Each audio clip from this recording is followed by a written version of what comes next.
What's up guys, Battlefield Joe 97 here, and I want to do sort of a top list of things that I want to see for the next Xbox reveal that Microsoft is doing in their Redmond headquarters, or in Redmond, whatever, in the US.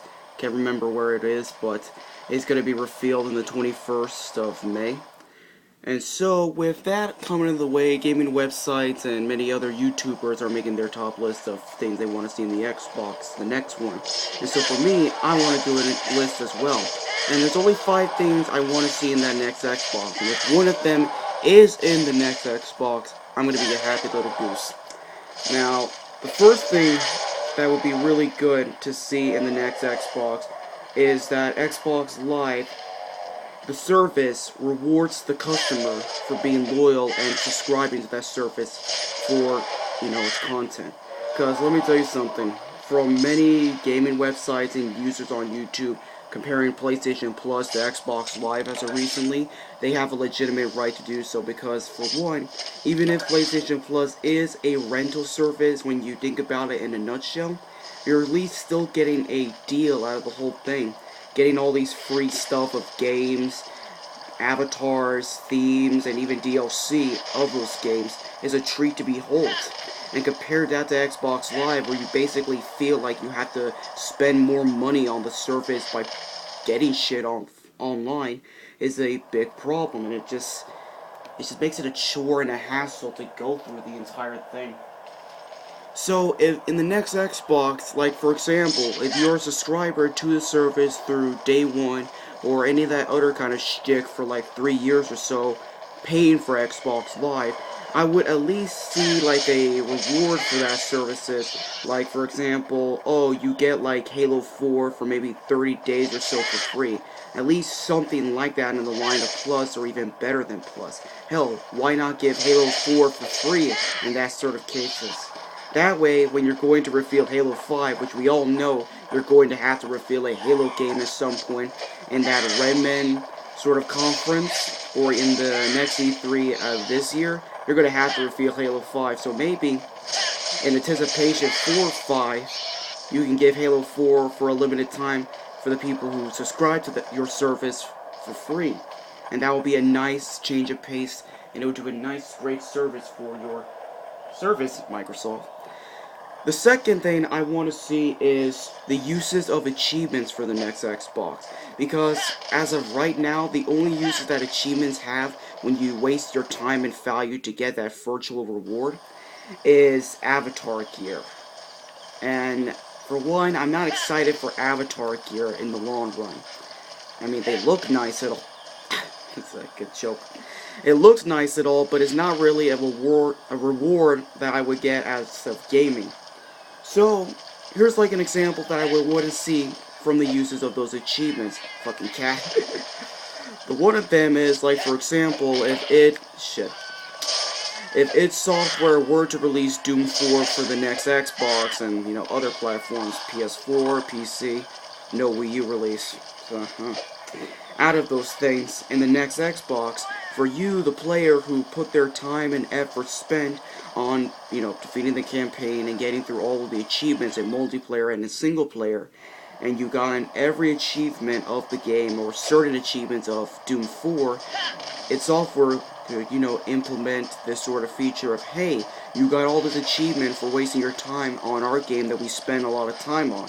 So, what if we give you Doom 1, 2, or maybe both of them for free out of your time and effort spent on it?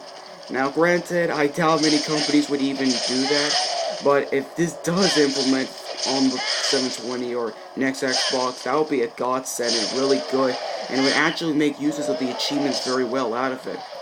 That I want to see. Now, the third thing that I want to see in the next Xbox is you, Microsoft, using other IPs, other properties than Halo, Gears of War, or 3 to 4 map packs of Call of Duty exclusive to your console. And we all know what that is. For one, even though the rare guys who made the excellent games in the SNES, the N64 days are long gone out of the rare of Microsoft. Oh shit, the wrong place. It's really hard to play this game without the map. because, you know, I'm playing this on the gamepad alone and not looking at the TV. Just wanted to note that right here. If I'm going around the place, it's just screwing around. So, okay, back on track. Even when the other Rare guys who made those games back then are gone from Microsoft, it still is a little bit sad that Microsoft is not even using the properties of Perfect Dark, Banjo-Kazooie, Killer Instinct, Jet Force fucking Gemini. I mean, seriously, what the hell? Microsoft, why are you putting Rare to make Kinect shovelware?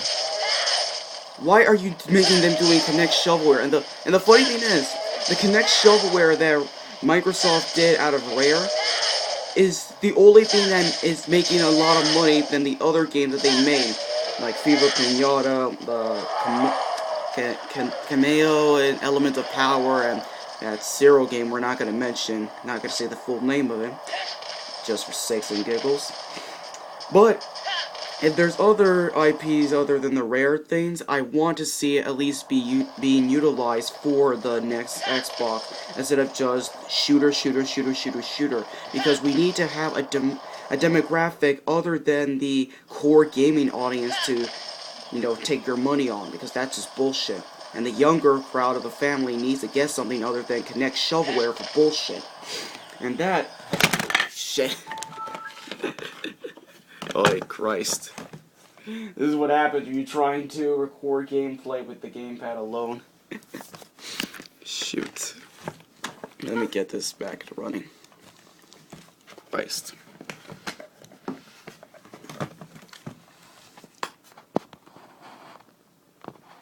Oh, fuck.